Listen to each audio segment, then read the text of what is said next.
Nationwide 90 FM, voice of Winston Rodney on your radio, aka Burning Spear. Let's recall some great men, black freedom fighters, the ones who really deserve to be put on statues, or statues of them deserve to be erected all across the world. We're talking this afternoon with Professor for the Center of Reparations Research at the UWI and host of Talking History, aired right here on Nationwide 90 FM on a Saturday morning, 9 to 11. Also, I have Professor Clinton Hutton, Professor of Caribbean Political Philosophy, Culture and Aesthetics, and the Director of the Institute of Technological and Educational Research at Mico University. My two special guests here this afternoon talking about what it means to be black or black history. And of course, some of these statues that we have come to know and we see them, oftentimes we just pass them really and not really think about the psychological effects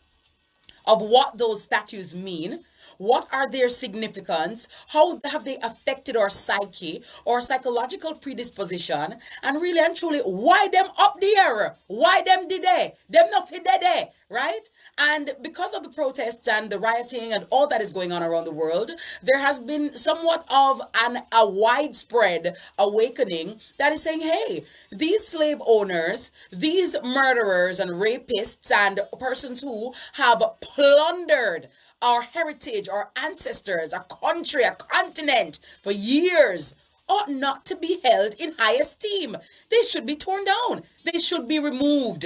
And the truth about what they have done ought to be exposed instead of being whitewashed and, of course, sanitized for the history books and for history and what we know now.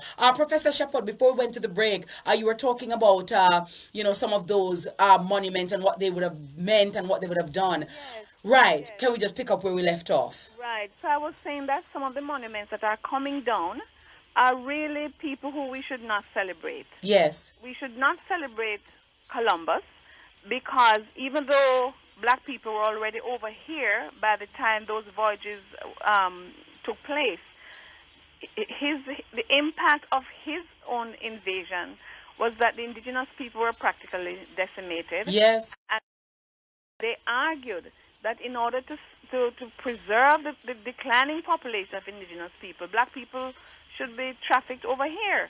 So he has a case to answer to all descendants of indigenous people and all of us whose ancestors were brutalized. Yes. And Edward Colson, he was a trader in enslaved black bodies, and so was Robert Milligan.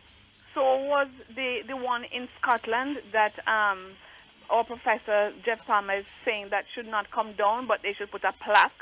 I don't know who will read the plaque. Not time for read it. You don't want to see him. Exactly. And then you have Leopold of the Congo, Leopold II of the Congo from Belgium, who did such things under his regime and the people he sanctioned. His is being removed. And then the mayor of London is saying that, well, you better take them down before the people take them down. Yes. And some of them are being symbolically beheaded. Yes. Because that's what a lot of our people suffered, They would behead people, the British. Yes. The British in Jamaica, put them upon pole, leave them there for sway in the wind so that other people would pass, and apparently it's supposed to deter them. Yes, and set an example of them. But what they don't realize that the more heads they saw swinging in the breeze and bodies, black bodies, lynched and hanging in the breeze, the more black people rile up and say, just give us another opportunity. Who are some of the people in Jamaica, Professor, that, we celebrate and we highlight them and we hold them in high esteem? And how history is taught in school is that they are to be revered and the atrocities that they committed are not spoken about. For example, Lady Nugent. Some persons may mention Lady Musgrave. Who are some of the other figures that we hold high that really and truly, if you dig deep and read the history, you'd be appalled? Yes. Well, of course, Hamilton Brown, Brownstone, the whole of Brownstone named after Hamilton Brown. His grave is in the Anglican churchyard in Brownstone. This man was a part of the Colonial Church Union, the Anglican group that burnt Baptist churches, and he barricaded himself. He had weapons and so on to put down the war that was being led by Sam Sharp for emancipation. And yet, people don't know the truth about Hamilton Brown. We have Robert Beckford, and you have many of these people, the plaques and busts and all kind of things around Anglican churches in Jamaica. And people go there and worship, and they don't call out these people.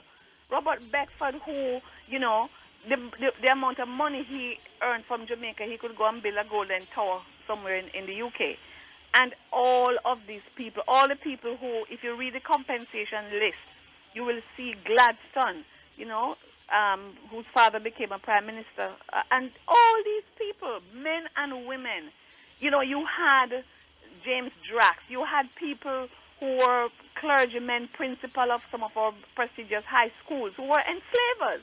Yes. And so we don't teach these things, and sometimes the revisionist historians, UWI has trained a cadre of high-level historians, and we have been writing, but people are not using our books.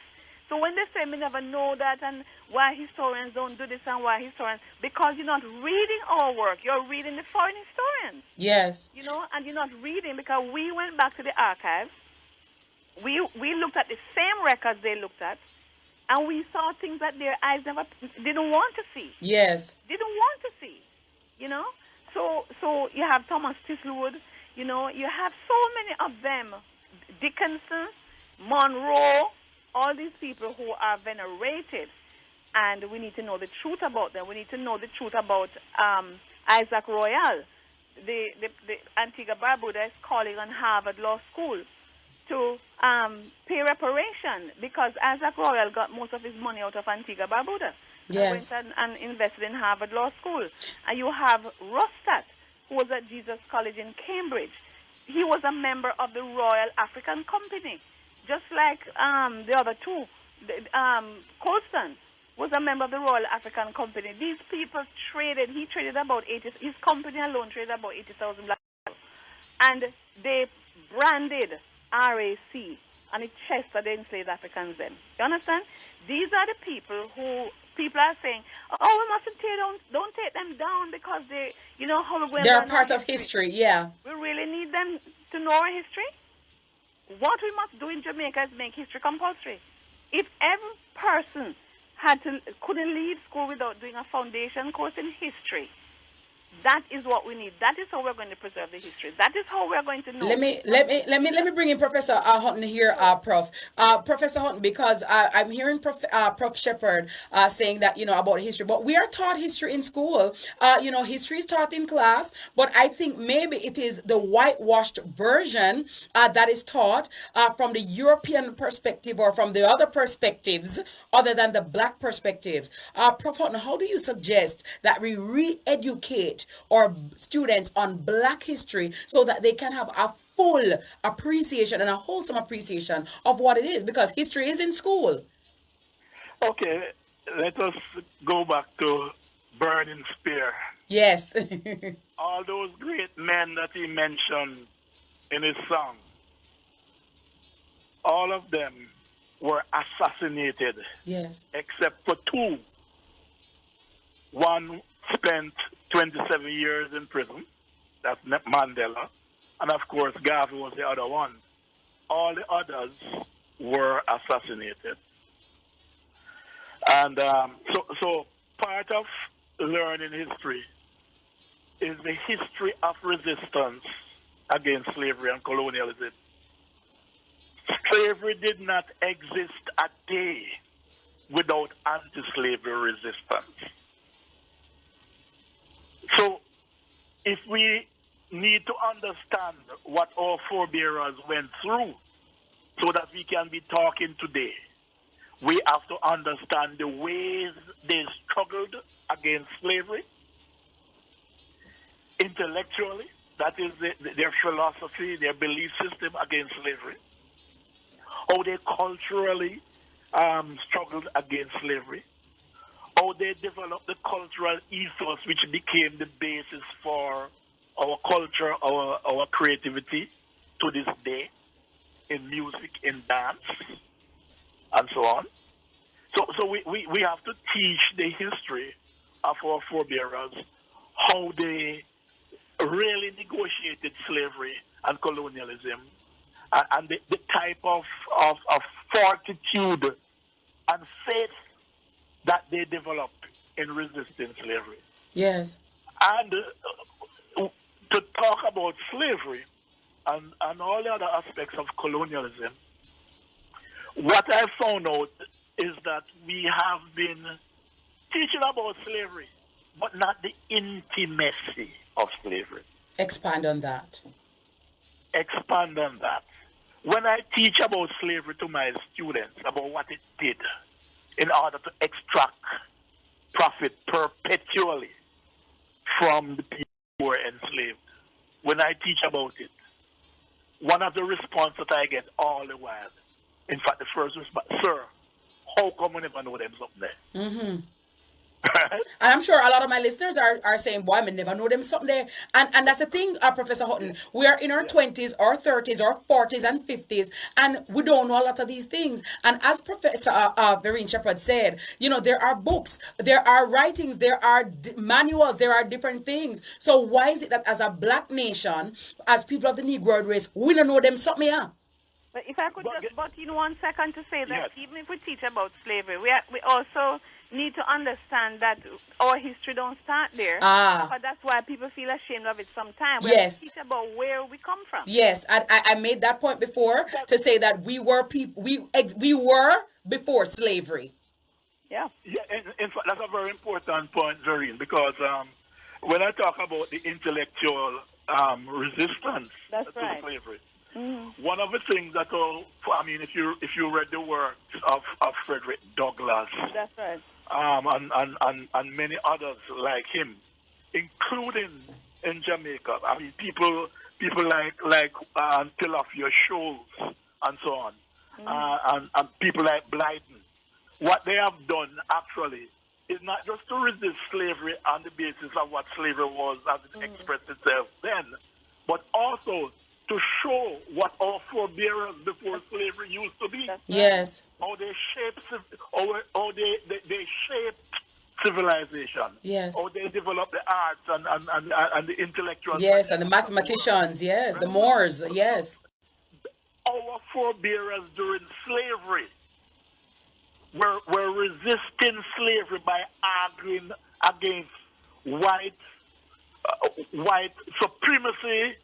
The views of white that they were intellectually superior to blacks, and that from blacks existed, all they were menials, right?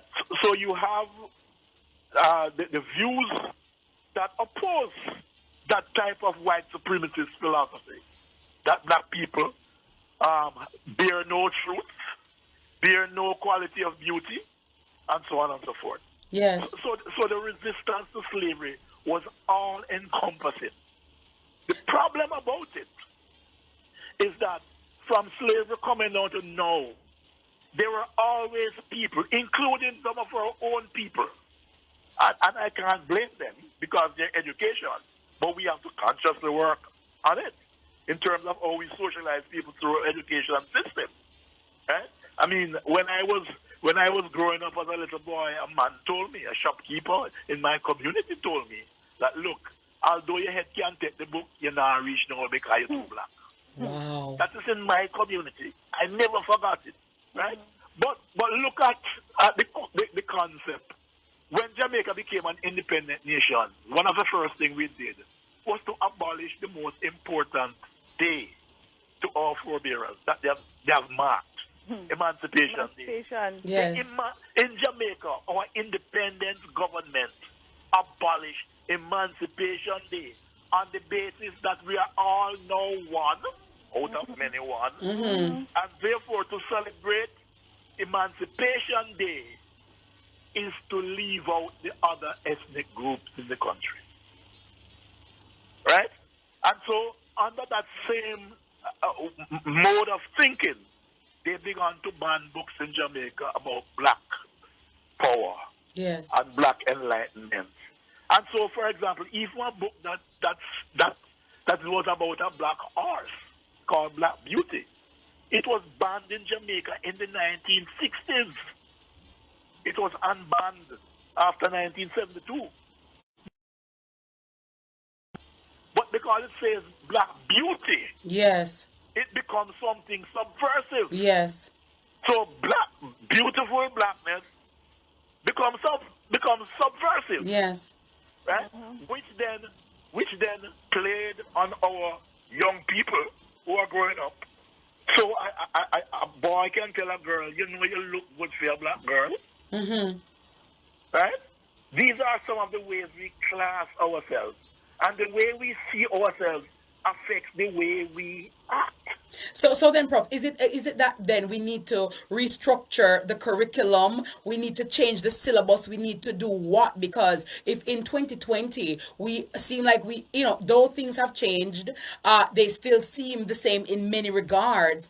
There's a lot of hypocrisy that covers classism, racism, colorism in Jamaica. And though we're looking at what is happening in the United States and in other places in the world, we have our own demons with which we are grappling in our country. I will not look pan it, I will not talk about it because we can't bother talk about that here, right about now, alright, and we just can't bother, that too hard to talk about, and it not change, y'all. But if we are going to look at the United States and copy them, there are examples and lessons out of this protest to copy too. Yes. Yes. We can copy that too. We can look at our history. We can look at the meaning of the people who were told to venerate. We can teach the history properly. And you say that history is in the school, Miss Kitty, but remember, it's not compulsory now. Okay. Up to grade 9. Yes. You have to do it. Yes. But when you reach, if you leave school with only a grade 9 history level, you don't have so many things to do. True. That is true. That is true. It should not be a choice for them to do it. You should have a basket of compulsory subjects. Agreed. Dixie and Cape, and history should be one of them. Because when I did Caribbean history or Caribbean civilization at University of the West Indies, and with all the research and what we learned, and I'm just sitting there like, why more people don't learn this? Why is this not being taught? Because obviously not everybody will make it to university, but still this information should be made available and that's why to everyone. Were put in at UA, because from Eric Williams' time, and they were saying that there must be compulsory history education at UWI. So there's a history department, but there's also the foundation course that people have to do in order to ensure that when you, by the way, we used to have a special course for lawyers, for law students, history for law students. Oh, wow. Because you can't practice in a region and don't know anything about the history. Absolutely.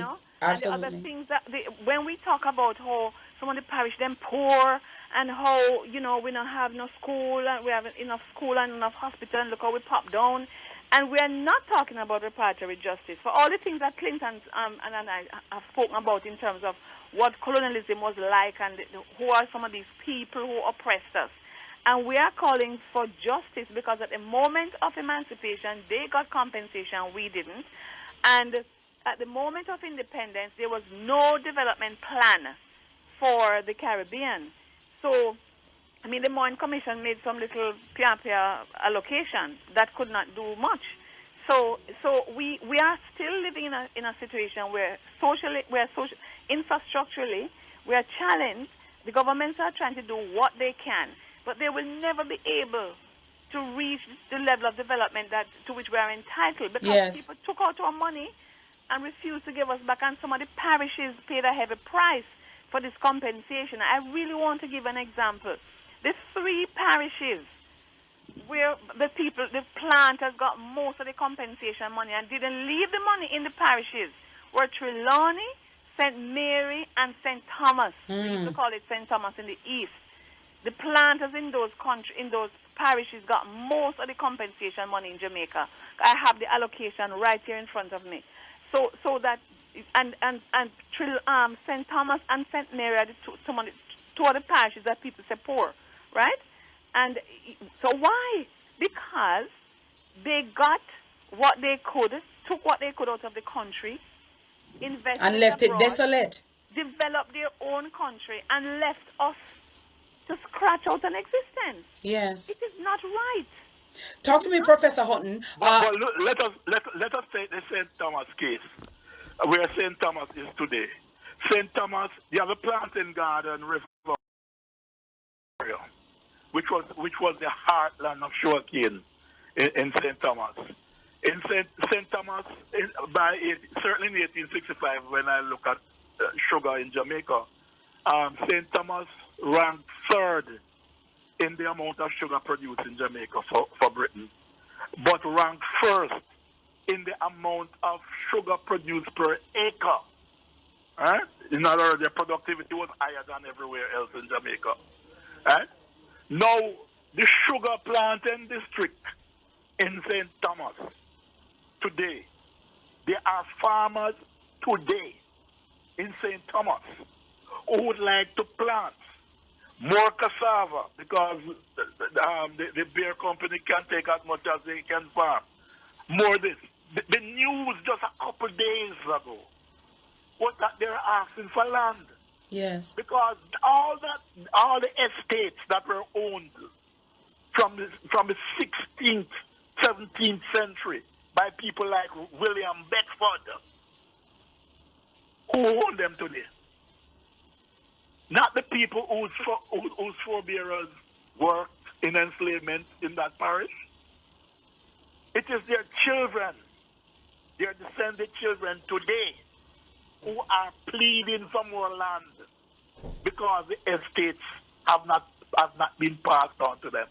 Chapter land. Yes, and that is why, Professor Houghton, I put the question and I asked the question because how do we break the back of this persistent people being disenfranchised from your great grandparents, your foreparents, your forefathers, and it exists even now after so much technological advancement, after so much advancement in medicine and engineering and all of it, but the thing is still it's like the same. If the political culture and the political life of the country resolves around partisanship, yes, then we'll have this problem. And if we try to solve some of the problems through partisanship, as we have done with housing, which led to the formation of garrisons, then the people are paying today, yes, to the political elite that emerged out of slavery for their own division. That division does not help ordinary Jamaican people. In fact, that division does not help even those who have benefited yes, from enslavement. And we chose that system, We chose that system because I was reading the Moyne Commission report out of the 1938 protests that they like to call riots. And it clearly, and some of the parliamentary papers I was reading, and, they were not sure that Jamaica should go the two-party system away. They felt that emerging out of colonialism, and they should have taken away. But anyway, that perhaps, a kind of unified government might be the better solution. Because right now, as Clinton is saying, what we have, the tribal politics, it's not serving us well. yes, This party in power, and for whatever time it is, the next one come in, see, it's 5 steps forward, 5 step backward every single time. We do this, so therefore we have to undo this. It is ridiculous. yes. Look here. The best way to expand the Jamaican economy today is to involve more people in the ownership structure of the economy. Talk to us about that, Prof. And it can be deliberately done.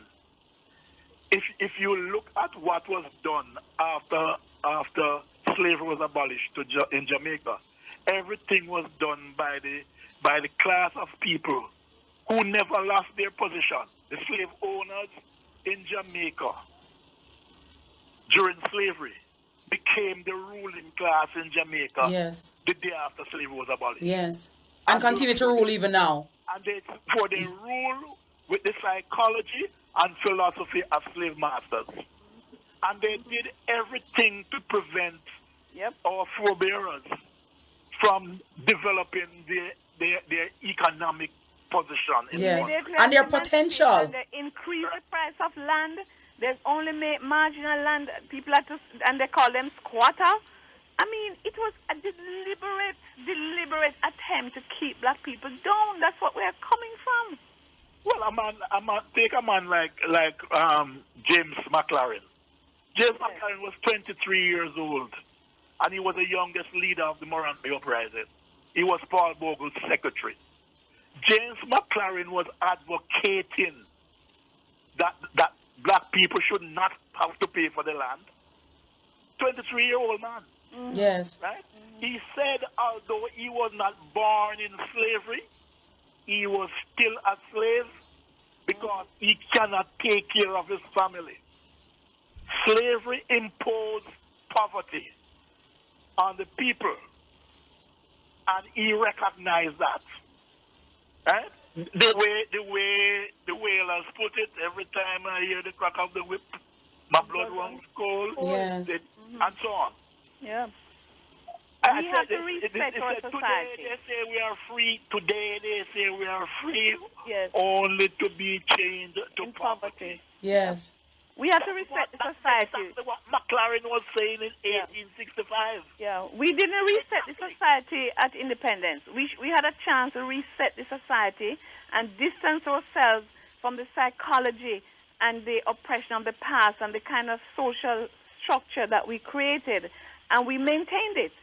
Well, what we're going to do, we're going to take the break, Prof. We're going to take the break, Prof. And I want to pick up on that point when we come back, talking about resetting it, because right now in 2020, I think it's an opportune time to reset. But how do we do that? We need a blueprint as to how to reset it. We can't just do it like headless chickens. We have to be organized, galvanized, and moving in because another 20 years, another 100 years of this is not sustainable, it's untenable. But if we don't do something, then it is going to just happen and we're going to go back into the mode that we were. We're talking to Professor Vereen Shepherd and Professor Clinton Hutton right here on Miss Kitty Live.